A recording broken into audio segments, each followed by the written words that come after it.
Fibrils होते हैं जिनमें दो तरह की मायोफिलामेंट्स होती हैं, थिक मायोफिलामेंट एंड दूसरी क्या थी, थिन मायोफिलामेंट।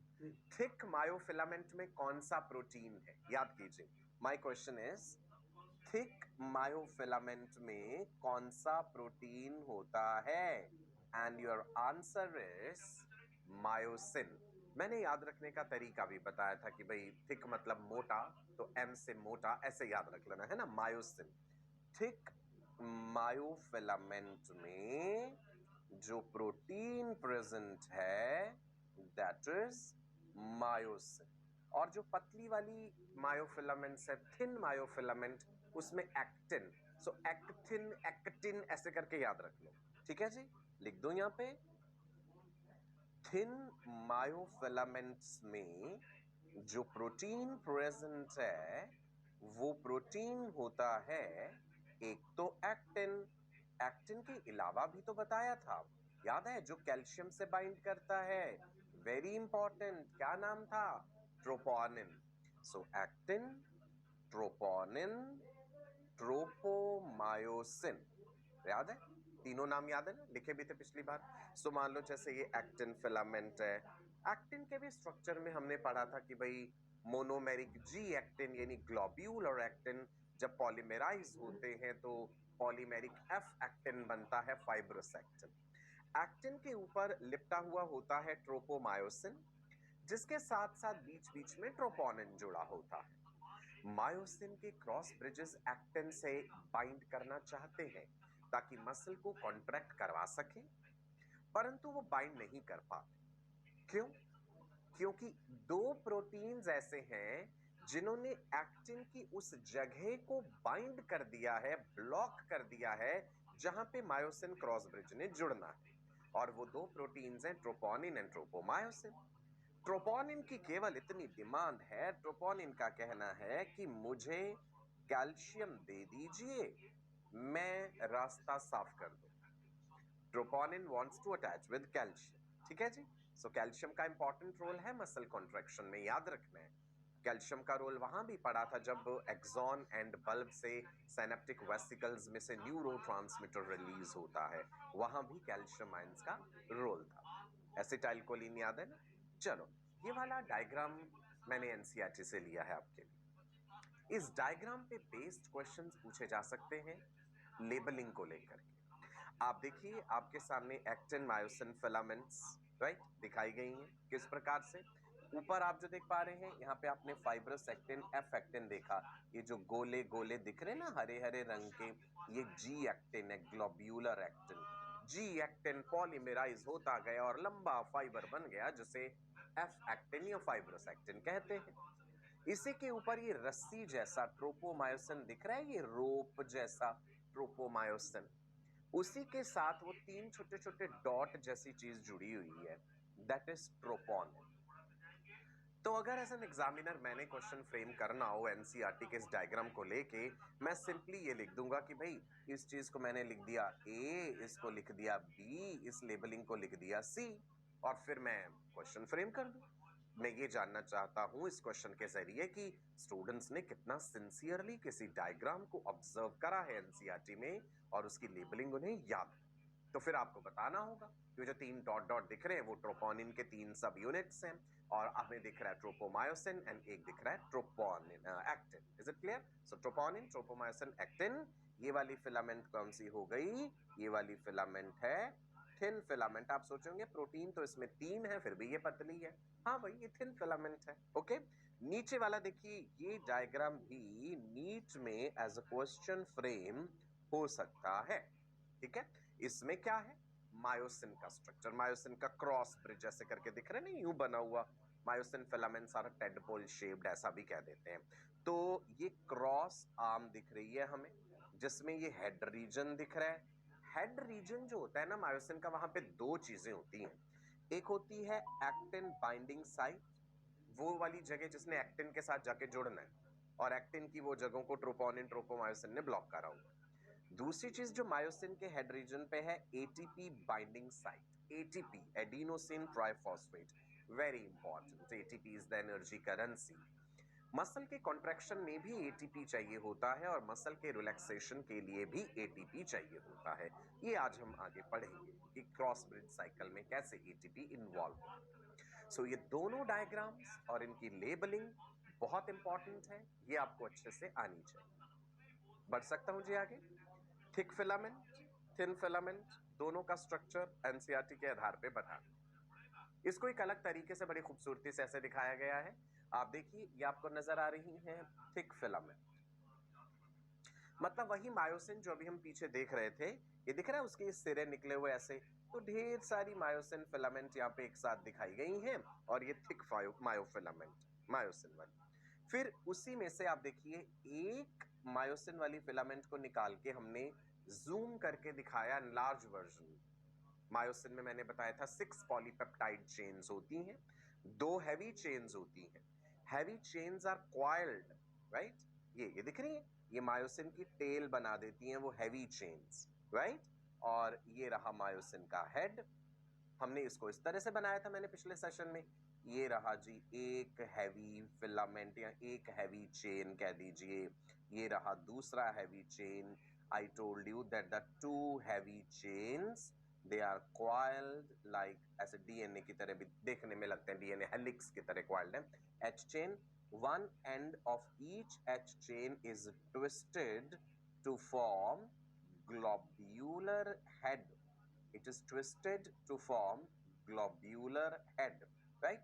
वो आपको यहाँ पे दिख रहा है मायोसिन हेड, राइट जी? So one thick filament and a myosin molecule. अब हमने नीचे क्या दिखाया है? Portion of a thin filament, वही डायग्राम जो एनसीईआरटी में भी था कि जी एक्टिन पॉलीमराइज होके एफ एक्टिन बना रहा है। यहाँ पे ग्रे कलर से ट्रोपोनिन दिख रहा है और ये ट्रोपोमायोसिन रस्सी जैसे। समझ लीजिए, स्ट्रक्चर अच्छे से हो गया ना, दिमाग में बैठ गया, तो आगे आप अच्छे से समझ जाएंगे ना। Myosin binding site masked at the resting state. एक मसल के पास कॉन्ट्रैक्ट होने के लिए सारी मशीनरी प्रेजेंट। मायोसिन है, एक्टिन है, ट्रोपोनिन है, ट्रोपोमायोसिन है, एटीपी भी है।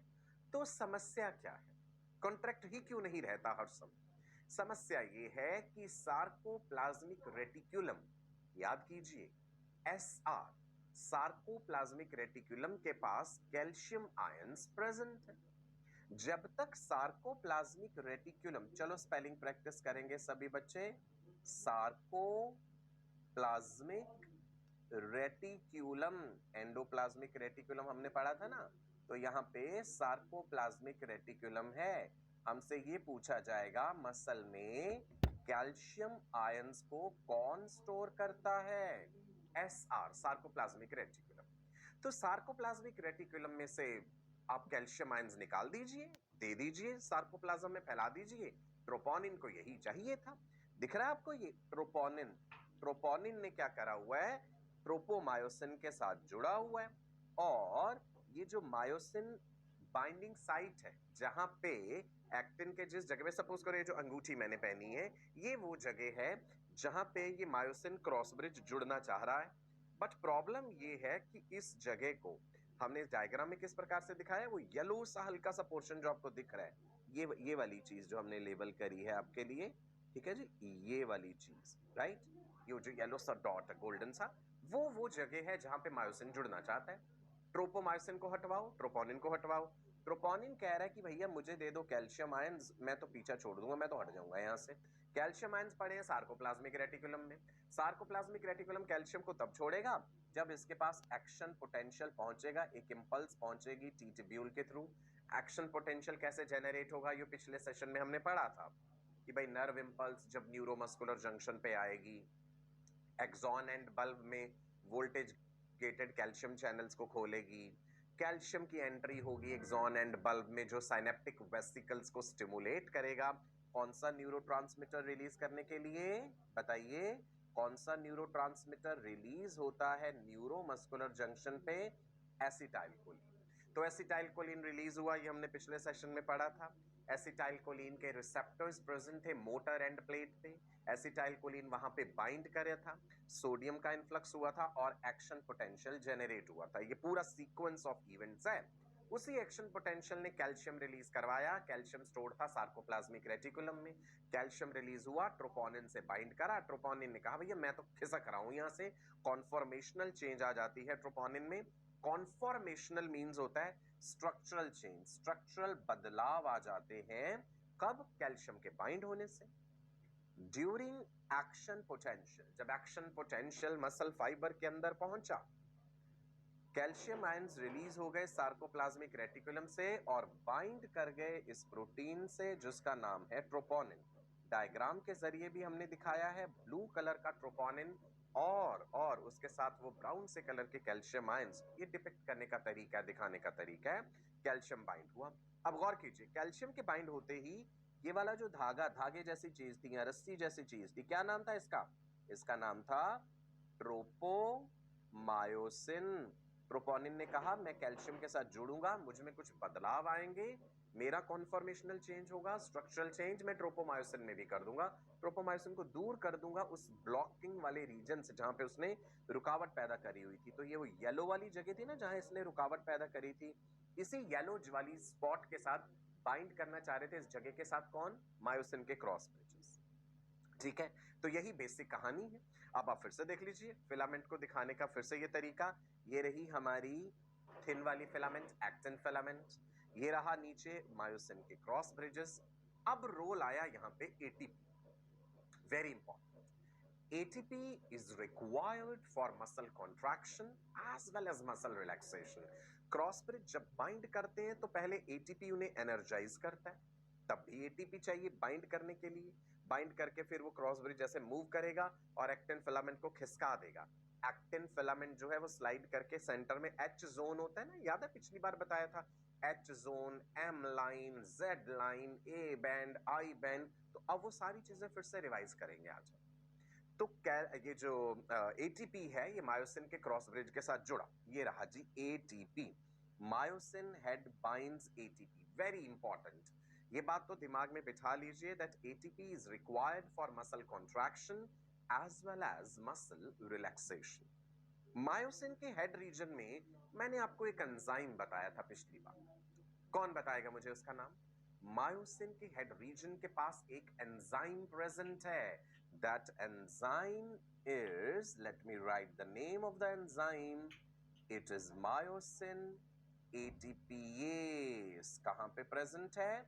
This myosin ATPase enzyme is present in the head region of myosin। इसे अपना काम करने के लिए कौन से आयंस चाहिए? Magnesium ions.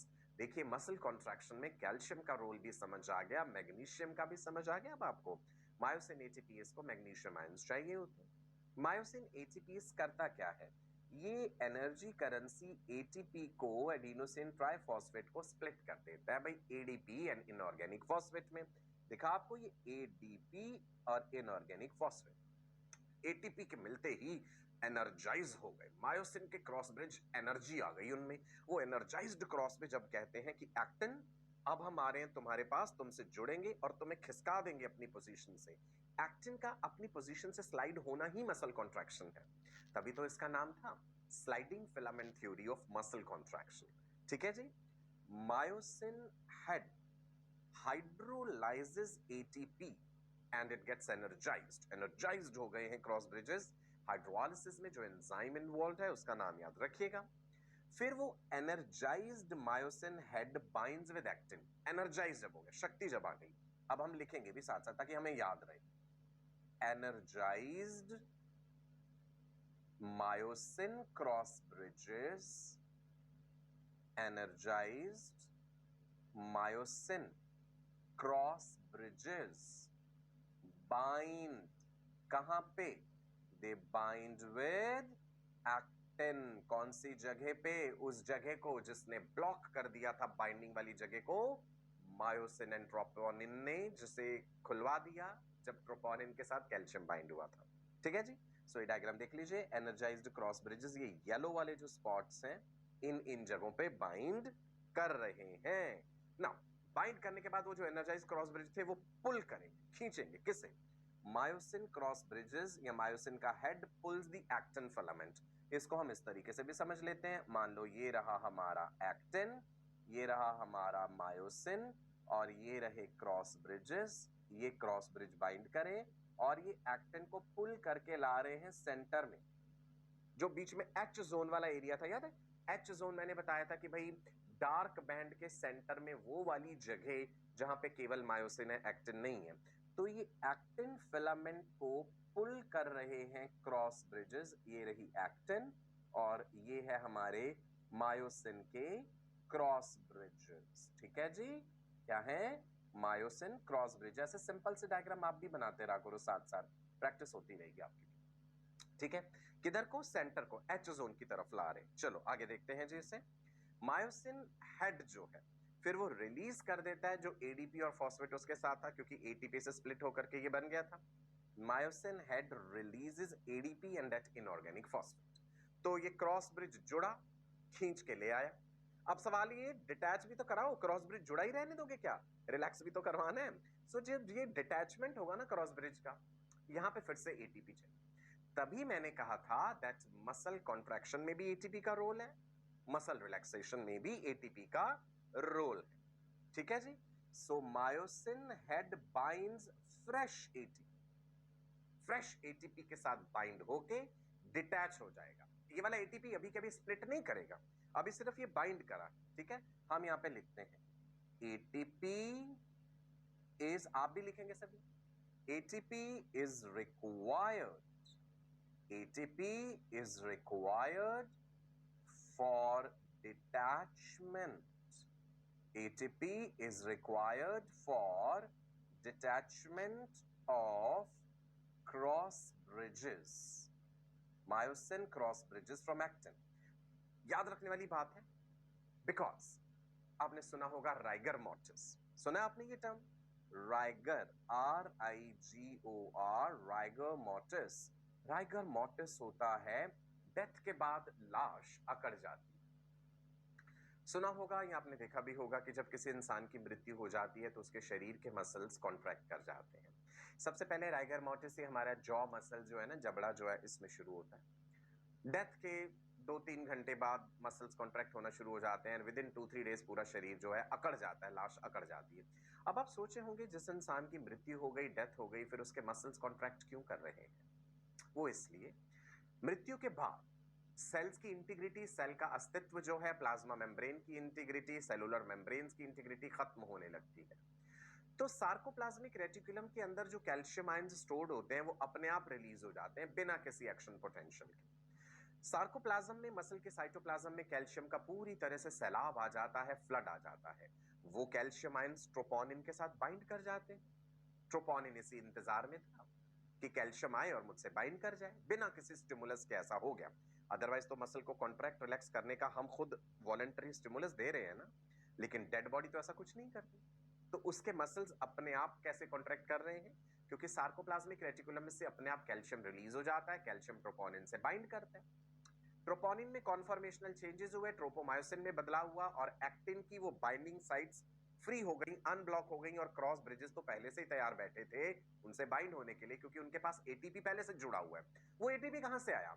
वो जो ये जो मैं अभी बता रहा हूं ना कि मसल को रिलैक्स करवाने के लिए, क्रॉस ब्रिज को डिटैच करवाने के लिए भी एटीपी चाहिए था। तो जब वो डिटैच हुआ है और अपनी ओरिजिनल अवस्था में आया, उसके पास एटीपी प्रेजेंट है ऑलरेडी। ये एटीपी स्प्लिट दोबारा तभी करता है जब कॉन्ट्रैक्ट करवाने की जरूरत है ना। तो इसका मतलब है कि डेथ हुई किसी की, मसल्स क्यों अकड़ने शुरू हुए? सार्कोप्लाज्मिक रेटिकुलम से अपने आप कैल्शियम रिलीज हुआ, ट्रोपोनिन के साथ बाइंड करा, मायोसिन ने, क्रॉस ब्रिज ने, जिसके पास पहले से एटीपी था, एटीपी हाइड्रोलाइज हुआ, एनर्जाइज हो गया, क्रॉस ब्रिज बाइंड कर गए, मसल कॉन्ट्रैक्टेड। अब सवाल ही उठता है ये कॉन्ट्रैक्ट तो कर गया भाई, ये रिलैक्स कैसे होगा? ये रिलैक्स नहीं हो पाएगा क्योंकि डेड बॉडी में तो एटीपी प्रोड्यूस नहीं हो रहे ना। जब इंसान की मृत्यु हो गई तो एटीपी खत्म, एटीपी स्टोर डिप्लीट हो गया। सो डेथ के बाद no more ATPs are available to cause the detachment of the cross bridges. इसीलिए muscles enter a prolonged phase of contraction, जिसे हम राइगर मोर्टिस कहते हैं। समझे अब आप? राइट? अगर किसी इंसान की जब मृत्यु होती है, उसका मुंह खुला रह जाए अगर जॉ, तो हम फटाफट उसे बंद कर देते हैं, क्योंकि अगर वो ज्यादा समय तक जॉ खुला रह गया फिर वो बंद नहीं होगा, राइट, क्योंकि मसल्स अकड़ जाएंगे।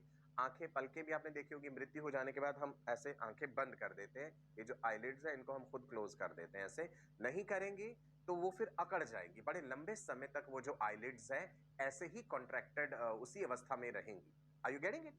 ठीक है जी। सो मैंने कहा कि डेथ के 2-3 घंटे बाद राइगर मोर्टिस शुरू होता है। Why rigor mortis happens? Because of non availability of ATP which is required for the detachment of cross bridges, and second because of release of calcium from sarcoplasmic reticulum on its own, अपने आप calcium release हो गया। अब 3-4 दिन बाद फिर लाश अपने आप रिलैक्स करने लगती है। क्यों? क्योंकि तब तक एनवायरमेंट के बैक्टीरिया, शरीर के अंदर के बैक्टीरिया लाश को गलाना सड़ाना शुरू कर देते हैं और जो प्रोटीन्स है वो डैमेज होने लगते हैं, तो मसल्स रिलैक्स कर जाते हैं। लेकिन ऑब्वियस सी बात है, इतने दिनों तक हम डेड बॉडी को तो नहीं रखेंगे, अपने अपने धर्म के अनुसार, अपने अपने कल्चरल वैल्यूज के अनुसार जो है हम उनका अंतिम क्रिया या दाह संस्कार कर देते हैं। इज इट क्लियर जी? राइगर मोर्टिस फिर से डिफाइन कर दूं।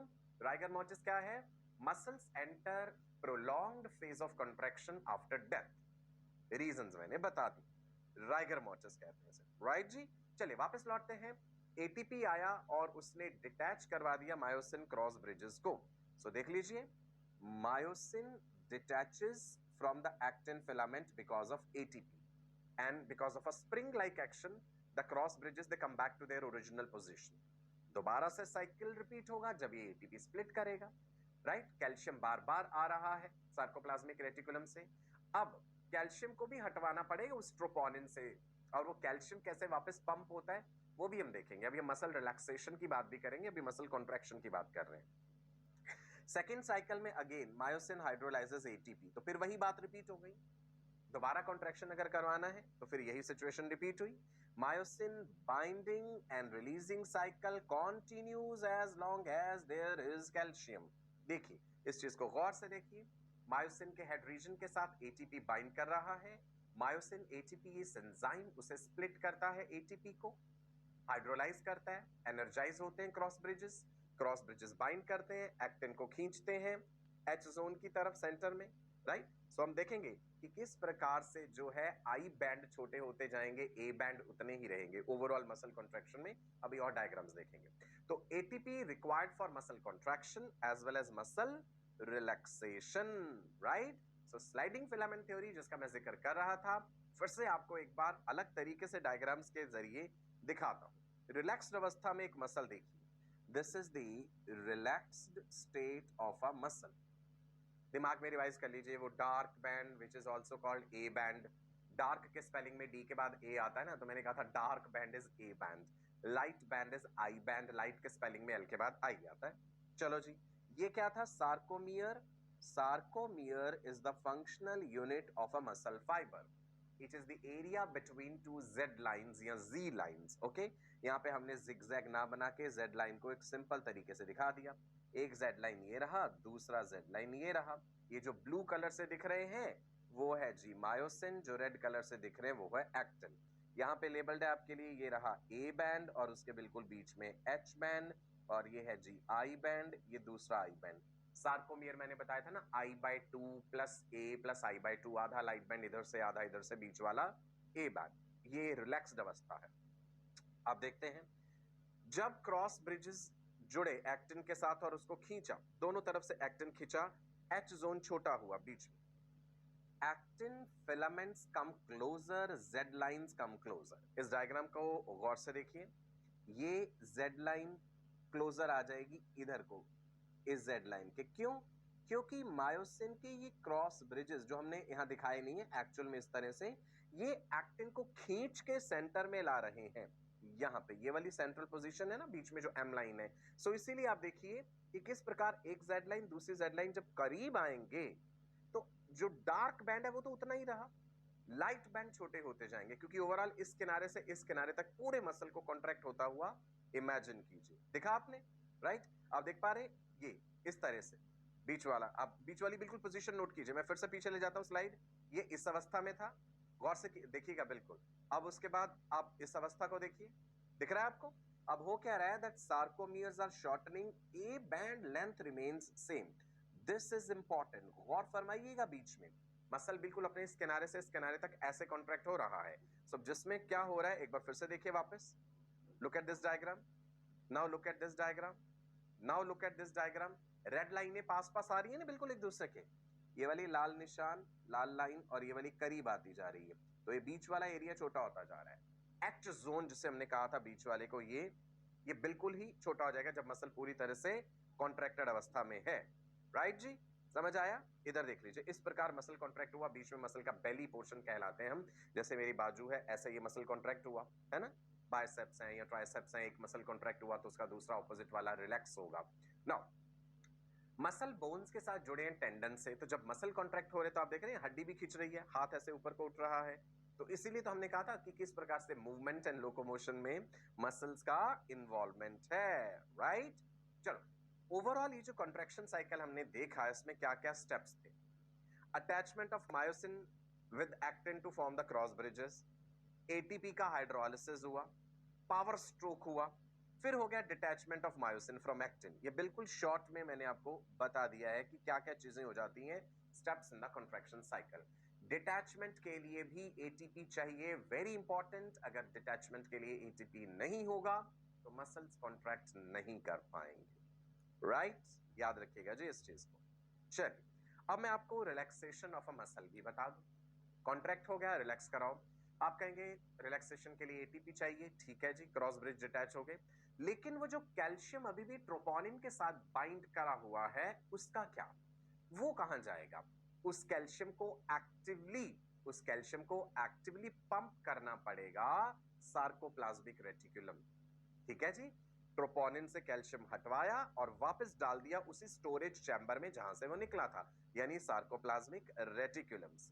ठीक है, एक बात और जरूरी है, जो एसिटाइल कोलिन न्यूरोट्रांसमीटर, शॉर्ट में एसीएच लिखा है, एसिटाइल कोलिन रिलीज हो रहा था न्यूरोमस्कुलर जंक्शन पे, अगर वो एसिटाइल कोलिन लगातार वहां पे मौजूद रहेगा, अपने रिसेप्टर्स के साथ बाइंड करा हुआ रहेगा, लगातार सोडियम की एंट्री बनी रहेगी मसल फाइबर के अंदर और एक्शन पोटेंशियल जनरेट होता रहेगा, तो भाई फिर तो मसल लगातार कॉन्ट्रैक्टेड रहेगा। दैट मींस उस न्यूरोट्रांसमीटर को डिग्रेड करना, तोड़ना बड़ा जरूरी है। उसके लिए एंजाइम होता है एसिटाइल कोलिनस्टीरेज। जब मैंने आपको एंजाइम्स के बारे में पढ़ाया था बायोमोलिक्यूल्स में, जब हमने एंजाइम इनहिबिशन की बात करी थी वहां भी इसका जिक्र करा था, याद है आपको? अलग अलग तरह के enzyme inhibition, competitive inhibition, non competitive inhibition, वहां पे हमने पढ़ा था इसके बारे में, एसिटाइल कोलिनस्टीरेज के बारे में। ध्यान दीजिएगा, acetyl choline is rapidly broken down by enzyme. Name of enzyme is important, acetyl cholinesterase, spelling ध्यान से लिखिएगा, शॉर्ट में ACHE कहते हैं, एसिटाइल कोलिनस्टीरेज। ये एंजाइम एसिटाइल कोलिन को ब्रेक कर देता है into acetic acid and choline, so acetyl choline का असर खत्म हो जाता है। याद कीजिए, ये रहा एक्सॉन एंड बल्ब, यहां से साइनेप्टिक वेसिकल्स में से एसिटाइल कोलिन रिलीज हुआ था, ये मोटर एंड प्लेट, ये टी ट्यूब्यूल था, याद है? इस वाली जगह पे साइनेप्टिक क्लेफ्ट कहते हैं इस जगह को, ये जो स्पेस है, जो खाली जगह है between axon end bulb and this motor end plate. देखो रिवीजन भी हो रहा है हमारा साथ साथ जो पिछले सेशन में पढ़ा था। This is motor end plate, मतलब सार्कोलेमा का वो हिस्सा जो एग्जैक्टली इस एक्सॉन एंड बल्ब के नीचे है, और ये जो बीच में स्पेस है, that space is called synaptic cleft. ठीक है, एसिटाइल कोलिन। अब एंजाइम कौन सा तोड़ रहा है इसको? एसिटाइल कोलिनस्टीरेज एंजाइम का नाम याद कर लीजिए, किसमें ब्रेक कर रहा है? Acetic acid and choline. Where is that enzyme present? The enzyme is attached to collagen fibers. Collagen भी खुद एक प्रोटीन है। कोलेजन फाइबर्स जो कि extra cellular matrix of the synaptic cleft में प्रेजेंट है। मतलब ये जिस एंजाइम का हम जिक्र कर रहे हैं, एसिटाइल कोलिनस्टीरेज ACHE, ये एंजाइम भी यहीं प्रेजेंट है एक्स्ट्रा सेलुलर मैट्रिक्स के कोलेजन फाइबर्स में। ये एंजाइम एसिटाइल कोलिन को ब्रेक कर देगा एसिटिक एसिड में एंड कोलिन में, और एसिटिक एसिड एंड कोलिन वापस घुस जाते हैं कहां पे? इसी एक्सॉन एंड बल्ब में, दोबारा से एसिटाइल कोलिन का सिंथेसिस हो जाता है, थोड़ा बहुत एसिटाइल कोलिन जो ब्रेक हुआ एसिटिक एसिड एंड कोलिन में वो इधर उधर ब्लड वेसल्स में भी डिफ्यूज कर जाएगा। तो इस एसिटाइल कोलिनस्टीरेज एंजाइम का रोल बड़ा इंपॉर्टेंट है। अगर किसी कारणवश से ये अपना काम नहीं कर पाया तो जो मसल है वो लगातार कॉन्ट्रैक्टेड अवस्था में रहेगा और मृत्यु भी हो सकती है उससे। हमने पढ़ा था यहाँ पे नर्व गैस का रोल, है ना। नर्व गैस एंड जो इंसेक्टिसाइड्स होते हैं कीड़े मकोड़े मारने के लिए जो हम केमिकल्स यूज करते हैं, मेलाथियोन, पैराथियोन, वो यही काम करते हैं, एसिटाइल कोलिनस्टीरेज एंजाइम की एक्टिविटी को ब्लॉक कर देते हैं। तो लगातार एसिटाइल कोलिन अपना काम करे जाता है और मसल कॉन्ट्रैक्टेड रहते हैं। ट्रैकियल मसल्स या बाकी मसल्स का कॉन्ट्रैक्शन हो गया तो मृत्यु हो जाएगी। गैस चैम्बर्स में आपने पढ़ा होगा, अगर आपने हिस्ट्री पढ़ी है, किस प्रकार से हिटलर के टाइम पे गैस चैम्बर्स में मार दिया जाता था लोगों को, राइट। तो वो यही काम करती है, जो नर्व गैस होती है ना, डायआइसोप्रोपाइल फ्लोरोफॉस्फेट होती है। मैंने ये आपको बताया था जब हमने एंजाइम्स के बारे में पढ़ा था, ठीक है जी, राइट। सो एक काम तो एसिटाइल कोलिनस्टीरेज एंजाइम ने करा, एसिटाइल कोलिन का अस्तित्व खत्म करके। दूसरा क्या करना है, calcium will be pumped back to the sarcoplasmic reticulum. Calcium जब हमने उठा के डाल दिया वापस, एक्टिवली ट्रांसपोर्ट कर दिया, तो अब आप देखिए ये वाला प्रोटीन, ये नीले रंग वाला प्रोटीन कौन था, ट्रोपोनिन। ट्रोपोनिन अपनी अवस्था में वापस आ गया, जो उसमें कॉन्फॉर्मेशनल बदलाव हुए थे। ट्रोपोमायोसिन भी आ गया और वो जो येलो येलो स्पॉट्स हैं उनको फिर से ब्लॉक कर दिया। Tropomyosin masks the myosin binding sites on actin. तो मसल हो गया रिलैक्स। Is it clear? देख लीजिए अब इस छोटे से डायग्राम के जरिए, Z lines they go back to the original position. Z lines जहां से आई थी वहीं चली जाएंगी, ऐसे ऐसे क्लोज करी थी ना, पास पास आई थी, फिर वापस चलेगी। पहले सार्कोमियर शॉर्टन हुए थे, फिर सार्कोमियर अपनी ओरिजिनल अवस्था में चले गए, राइट जी, ठीक है। सो कॉन्ट्रैक्टेड अवस्था से इस प्रकार से मसल रिलैक्स्ड अवस्था में आ गई, दोबारा कॉन्ट्रैक्ट करना है, फिर से वही कहानी रिपीट होगी। Okay, is that clear? Now एक इंटरेस्टिंग बात आपको बताने वाला हूं। आप लोगों ने बोटॉक्स ट्रीटमेंट के बारे में सुना है? बढ़ती उम्र के साथ शरीर पे रिंकल्स आना, झुर्रियां पड़ना फेस पे, नेक रीजन पे, स्वाभाविक सी बात है, एजिंग होना ही है ना। Progressive deterioration in the structure and function of body tissues organs, that is what is ageing. कोई भी एक्सेप्शन नहीं है इस चीज में, जिसकी भी हम कह दें कि भाई जन्म हुआ है तो मृत्यु होना स्वाभाविक है। यूनिसेलुलर ऑर्गेनिजम्स एक अलग बात हो जाती है, मैं मल्टी सेलुलर ऑर्गेनिजम्स की बात कर रहा हूँ। बढ़ती उम्र के साथ शरीर पे, चेहरे पे पड़ने वाली झुर्रियों को, रिंकल्स को मिटाने का एक कॉस्मेटिक ट्रीटमेंट जो है वो बोटॉक्स इंजेक्शंस होते हैं, बॉचुलिनम टॉक्सिन। क्लॉस्ट्रीडियम बोचुलिनम बैक्टीरिया का नाम आपने सुना होगा, जो कि फूड पॉइजनिंग करता है ना, बड़े खतरनाक होता है, मृत्यु हो जाती है इससे। उसके द्वारा प्रोड्यूस किया गया जो टॉक्सिन है, बॉचुलिनम टॉक्सिन, बोटॉक्स, उसको फेशियल मसल्स में इंजेक्ट करके उसका एक सदुपयोग भी किया जाता है कि वो जो कॉन्ट्रैक्टेड मसल्स हैं, ऐसे जैसे झुर्रियां पड़ गई, उन्हें रिलैक्स करने के लिए, that is called Botox treatment. Let's see. उससे पहले एक चीज और बताना चाहूंगा क्यूरेर के बारे में। क्यूरेर क्या है सुनिए। A plant derivative curare, it's a poison used by South American Indians on arrows and blogan darts. blogan darts पता है आपको? ऐसे करके ब्लो करके वो जो डार्ट फेंकते हैं जोर से, जहां भी जाकर के जिस जानवर को लगेगा वो मर जाएगा। तो वो जो एरो होते हैं, पॉइजन एरो होते हैं, उस पर क्या लगाया जाता है? Curare. That is a plant derivative and it's a poison used by South American Indians on arrows and blogan darts. It causes muscle paralysis by binding to and blocking the ACH receptors. Acetylcholine के receptors को bind कर जाता है, तो acetylcholine अपना काम ही नहीं कर पाएगा, फिर मसल कॉन्ट्रैक्ट ही नहीं करेगा। In the presence of curare the ion channels will not open, तो ये आयन चैनल्स ओपन नहीं करेंगे, ठीक है जी। Now what will happen if a muscle is not allowed to relax? जब हमने मसल को रिलैक्स नहीं करने दिया तो क्या हो जाएगा? टेटनस और टेटनिक कॉन्ट्रैक्शन। टेटनस क्या है? एक तो टेटनस आपने पढ़ा होगा, क्लॉस्ट्रीडियम टेटानी बैक्टीरिया होता है जो टेटानोस्पेसिमिन बनाता है। सुना है टेटनस डिजीज भी होती है, लॉक जा डिजीज। यहाँ पे हम उस टेटनस की बात नहीं कर रहे, डिजीज की बात नहीं कर रहे। मैं लिख दूं यहाँ पे, आप डिफरेंशिएट कर लीजिएगा। ये हमने टेटनिक कॉन्ट्रैक्शन की बात करी कि जब एक मसल को लगातार रिपीटेड स्टिमुलस हम देते रहेंगे तो मसल्स कॉन्ट्रैक्ट हो जाएंगे, कॉन्ट्रैक्टेड अवस्था में चले जाएंगे। सो जो टेटनस डिजीज है, मैं पहले उसका लिख दूं, टेटनस डिजीज, टेटनस डिजीज का ही दूसरा नाम lock jaw disease, lock jaw. ठीक है जी। इसका कॉजेटिव एजेंट है क्लोस्ट्रीडियम। हम क्लास 12 के सिलेबस में इनके बारे में भी पढ़ेंगे। क्लोस्ट्रीडियम टेटानी ये टॉक्सिन बनाता है। The toxin is called tetanospasmin. The toxin is tetanospasmin, जो कि मसल्स कोई कॉन्ट्रैक्शन करवा देता है और इससे भी मृत्यु हो जाती है। टेटनस बहुत ही भयानक होता है। ओके जी। नाउ क्या है देखिए इधर, नॉर्मल कॉन्ट्रैक्शन रिलैक्सेशन क्या है। ये न्यूरॉन दिखाया हमने यहाँ पे, मोटर न्यूरॉन, इंपल्स ट्रेवल करती हुई आ रही है न्यूरोमस्कुलर जंक्शन पे, मसल फाइबर दिख रहा है और मसल कॉन्ट्रैक्ट हुआ, मसल रिलैक्स हुआ, कॉन्ट्रैक्ट हुआ, रिलैक्स हुआ, ये नॉर्मल। ठीक है जी।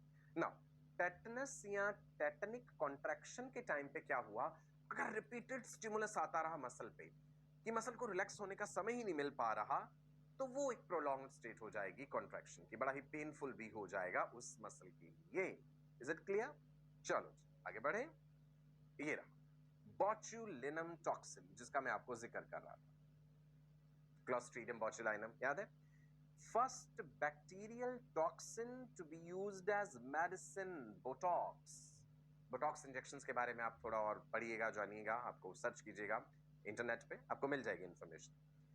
A tiny amount can cause death of the person by paralyzing skeletal muscles.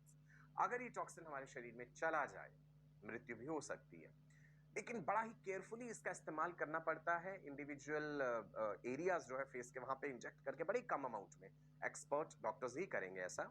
ठीक है जी। अदरवाइज क्या है, ज्यादा चला गया शरीर में, the breathing stops due to paralysis of respiratory muscles including diaphragm, मृत्यु कर देता है। टॉक्सिन बहुत ही भयानक है। अब आप देख रहे हैं यहाँ पे आपको एक चित्र दिखाया गया है जिसमें फेस में इंजेक्शंस दिए जा रहे हैं, बोटॉक्स ट्रीटमेंट कहते हैं इसे। क्या कहते हैं जी? Botox treatment. बॉट्यूलिनम टॉक्सिन को शॉर्ट में बोटॉक्स कह दिया हमने। Injections of Botox into the affected muscles can help the patients who have strabismus.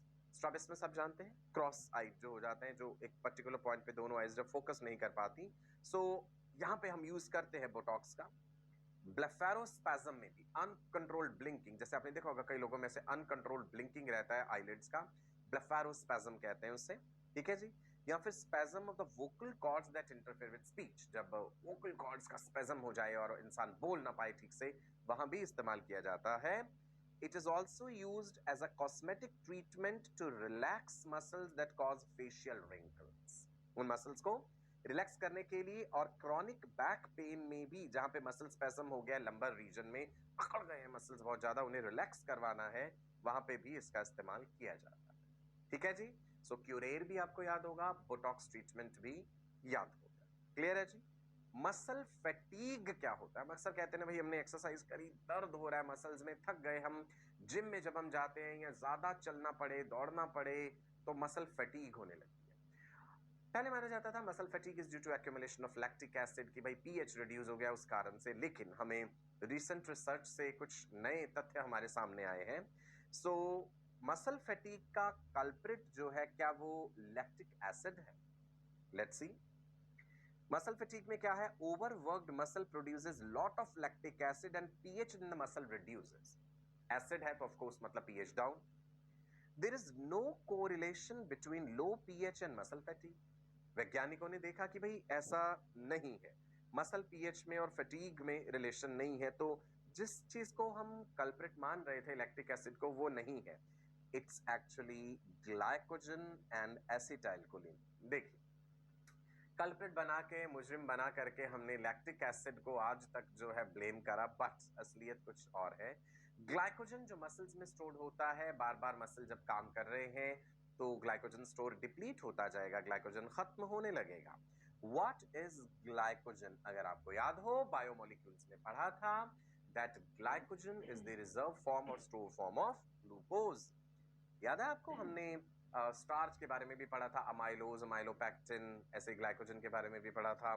Food reserve है in animals, glycogen is the reserve form of glucose, stored form of glucose in muscles, liver, even kidney, placenta. Every growing tissue of the body can store some amount of glycogen, but liver and muscle cells, they store large amount of glycogen. ठीक है जी, ये लिखा है stored in liver and muscles, even kidney में भी होता है glycogen. Now, glycogen exercise के टाइम पे फ्यूल की तरह काम कर रहा है. जब ग्लूकोज इस्तेमाल होता जाएगा तो ऑब्वियस सी बात है ग्लाइकोजन की आवश्यकता पड़ेगी ताकि ग्लाइकोजन का ब्रेकडाउन हो सके. ग्लाइकोजन जब ब्रेकडाउन होता है, आपको ये टेक्निकल टर्म भी मैंने बताई थी, that is called glycogenolysis. Glycogenolysis muscle में भी होगा, लिवर में भी होता है. जहां जहां ग्लाइकोजन स्टोर्ड है फिर वो टूटने लगेगा. राइट जी. फिर ग्लूकोज का सेलुलर रेस्पिरेशन हुआ और एनर्जी मिलती है. नाउ, तो रियल कल्प्रिट कौन मिला हमें? Depleted glycogen level. ध्यान दीजिएगा, नॉर्मल मसल ग्लाइकोजन लेवल ये दिख रहा है आपको, हमने कितना सारा दिखाया. डिप्लीटेड मसल ग्लाइकोजन लेवल यानी कम हो गया. जब आप इस्तेमाल कर लिया गया ग्लाइकोजन तो स्वाभाविक सी बात है वो कम हो जाएगा. दोबारा से ग्लाइकोजन बनने में तो फिर भैया समय लगेगा ही स्टोर होने में. Fatigue of the neuromuscular junction because of lowered acetylcholine amount. अब आप याद कीजिए, सिनेप्टिक वेसिकल्स में पड़ा हुआ ये न्यूरोट्रांसमीटर एसिटाइलकोलिन जो है वो रिलीज हो रहा था. राइट. स्टिमुलस आ रहा था मसल को कॉन्ट्रैक्ट होने में. एसिटाइलकोलिन बनता किससे है? Acetic acid plus choline. Enzyme भी बताया था, CAT, CAT enzyme, choline acetyl transferase. तो लगातार काम करते रहने से ये फिर एसिटाइलकोलिन भी डिप्लीट होने लगता है, खत्म होने लगता है. There is lowered acetylcholine amount. तो ये दो कारण रहते हैं मसल की फैटीग हो जाने के, मसल की थकावट हो जाने. राइट. अब एक बात और बताऊं, red and white muscle fibres का ये फंडा क्या है? सुनिए. आपने अक्सर सुना होगा, देखा भी होगा कि कुछ लोग जो है वो मैराथन रेस विनर्स होते हैं और कुछ स्प्रिंट रेसेस के विनर्स होते हैं. मान लीजिए 100 मीटर की दौड़ है, 200 मीटर की दौड़ है, जो उसे जीत पाएगा जेनेटिकली उसके मसल जैसे सांप से प्रोग्राम्ड है कि भाई उसमें व्हाइट मसल फाइबर्स का नंबर ज्यादा है उसके मसल्स. जो लंबी दौड़ है, मैराथन है, कि मान लीजिए 10 किलोमीटर दौड़ना है या उससे ज्यादा, उसमें शुरू शुरू में आपने देखा होगा धीरे धीरे लोग दौड़ते हैं, एंड में जाके फिर थोड़ी स्पीड बढ़ाते हैं. सो जो काम धीरे धीरे करना है, लंबे समय तक करना है, उसके लिए रेड मसल फाइबर्स चाहिए होते हैं. Birds and mammals red as well as white muscle fibres present है. मसल्स के अंदर ही रेड और व्हाइट है, लेकिन ओवरऑल मसल का कलर रेड नजर आता है बिकॉज मसल के अंदर ब्लड वेसल्स भी हैं. रेड मसल फाइबर्स में जो है रेड पिगमेंट है, जिसके कारण मायोग्लोबिन जो प्रेजेंट है, लार्ज अमाउंट ऑफ मायोग्लोबिन, जिसके कारण रेड कलर दे रहे हैं. सो हर मसल निकालिए शरीर का, उसे अलग अलग ऐसे हम करेंगे एक एक फाइबर, तो हमें रेड और व्हाइट अलग अलग नजर आ जाएंगी, बट इकट्ठा जब आप कंप्लीट मसल देखेंगे तो रेड ही नजर आता है. सो रेड मसल फाइबर अलग तरीके से काम करते हैं, व्हाइट वाले अलग तरीके से करते हैं. दोनों के अलग अलग फायदे हैं. देख लीजिए एक बार डायग्राम में, सेक्शनल व्यू आपको करके दिखाया गया है red and white muscle fibres का. व्हाइट भी बिल्कुल प्योर ऐसे व्हाइट नहीं दिख जाएंगे, उनमें क्या है कि मायोग्लोबिन का अमाउंट कम है. रेड मसल फाइबर्स जो होते हैं they are called slow tonic fibres. We call the red muscle fibres as slow और स्लो टोनिक फाइबर्स भी बोल देते हैं. व्हाइट वालों को फास्ट ट्विच फाइबर्स कहते हैं. They are slow tonic fibres. किसी भी काम को लंबे समय तक करते रहना है, जैसे मैं खड़ा हूं आपके सामने इतने लंबे समय से, तो यहाँ रेड मसल फाइबर्स का इन्वॉल्वमेंट है. अगर मुझे एकदम से उछल के दाएं बाएं ऐसे होना पड़े तो मुझे एकदम से उछलने वाली एक्टिविटी, वहां पे व्हाइट मसल फाइबर्स इन्वॉल्व होंगे. व्हाइट वाले जो है they are called fast twitch fibres. काम तो तेजी से करते हैं पर वो जल्दी थक जाते हैं. उनमें प्राइमरीली एनएरोबिक मेटाबॉलिज्म हो रहा है तो वो जल्दी थक जाते हैं. रेड वाले काम लंबे समय तक करते हैं, काम धीरे धीरे करते हैं, जल्दी थकते नहीं है, उनमें एरोबिक मेटाबॉलिज्म है. ये डिफरेंसेस हैं red and white muscle fibres. Red muscle fibres have more blood vessels, they are having more oxygen supply. यहाँ माइटोकॉन्ड्रिया का नंबर ज्यादा है. ये इंपॉर्टेंट डिफरेंसेस है. More mitochondria, more aerobic respiration. ये जल्दी नहीं थकते हैं. व्हाइट वालों में जल्दी थकावट होगी. They have large amount of myoglobin which is oxygen storing protein. Myoglobin का लार्ज अमाउंट होने के कारण ही इनका रेड कलर. डिफरेंसेस नोट करते जाइए. रेड वाले थिन भी होते हैं, they are supplied by thin nerve fibres. Right जी. रेड वाले फाइबर्स कंपैरेटिवली थिन होते हैं, व्हाइट वाले फाइबर्स कंपैरेटिवली थिक होते हैं. रेड वाले फाइबर्स जो हैं they are thin as compare to the white ones which are thick. Red वाले रेड हैं कलर के because of they have more myoglobin, they have more mitochondria, they have less sarcoplasmic reticulum. White वालों में उल्टा होता है ये सारी चीजें. ठीक है जी. Now large amount of myoglobin है, ये ऑक्सीजन को स्टोर करता है ये प्रोटीन, जिस कारण रेड कलर के हैं फाइबर्स। मोर एरोबिक रेस्पिरेशन है, जो मैराथनर्स हैं they are born with more red fibres. You are genetically I mean different from the person who has more white fibres. ये जेनेटिकल प्रोग्रामिंग है, बहुत ज्यादा सिग्निफिकेंटली इसको बदला नहीं जा सकता। ठीक है जी, right. The proportion of red and white muscle fibres in your muscle is genetically determined. Marathon race क्या है, लंबे समय तक है, तो फिर एरोबिक मेटाबॉलिज्म है और धीरे धीरे धीरे धीरे दौड़ते जाइए जितना मर्जी। ओके, व्हाइट व्हाइट वाले कहलाते हैं फास्ट फाइबर्स या फास्ट ट्विच फाइबर्स। जैसे आपने फ्रॉक को देख, उछलता है एक जगह से दूसरी जगह कितनी तेजी से। फ्रॉक को काट के देखिए, डाइसेक्ट करिए, उसके मसल्स व्हाइट नजर आएंगे आपको। Less blood supply and less mitochondria, more anaerobic metabolism. जब माइटोकॉन्ड्रिया का नंबर कम है तो एनएरोबिक मेटाबॉलिज्म है। Large amount of glycolytic enzymes, rapid energy release हो रहा है जी यहाँ पे। ठीक है जी, और यहाँ पे कैल्शियम का स्टोर है बहुत ज्यादा, एक्सटेंसिव सार्कोप्लाज्मिक रेटिकुलम है। मोर number of SR, less mitochondria. Red में उल्टा था, डिफरेंसेस आप टेबुलर फॉर्म में बेशक नोट करते जाइए। रेड वालों में माइटोकॉन्ड्रिया ज्यादा, सार्कोप्लाज्मिक रेटिकुलम कम। यहाँ पे माइटोकॉन्ड्रिया कम, सार्कोप्लाज्मिक रेटिकुलम ज्यादा। इनको फास्ट मसल कॉन्ट्रैक्शन के लिए ज्यादा कैल्शियम चाहिए होता है, ये जल्दी थक जाते हैं ये वाले फाइबर्स, राइट। अब जो स्प्रिंटर्स हैं, जो कम दूरी की दौड़ तेजी से तय कर लेते हैं, they are born with more white fibres, right जी। फास्ट, तेजी से एनर्जी चाहिए, एनर्जी का बस्ट चाहिए एकदम से। ओके, ठीक है जी। Red and white fibres clear हो गया आपको। चलो टेबुलर फॉर्म में डिफरेंसेस खुद भी नोट कर लीजिएगा रेड एंड व्हाइट के। रेड वाले red in colour because they have more myoglobin. White वाले white in colour because they have less myoglobin और नो मायोग्लोबिन। रेड वाले थिन, व्हाइट वाले थिक। रेड वाले मोर माइटोकॉन्ड्रिया, व्हाइट वाले less mitochondria. Red में more less sarcoplasmic reticulum, white में more sarcoplasmic reticulum. Right, clear है। Slow fibres, fast fibres. चलिए, ये था मसल कॉन्ट्रैक्शन की कहानी। बहुत सारी आपको नई बातें भी बताई मैंने आज।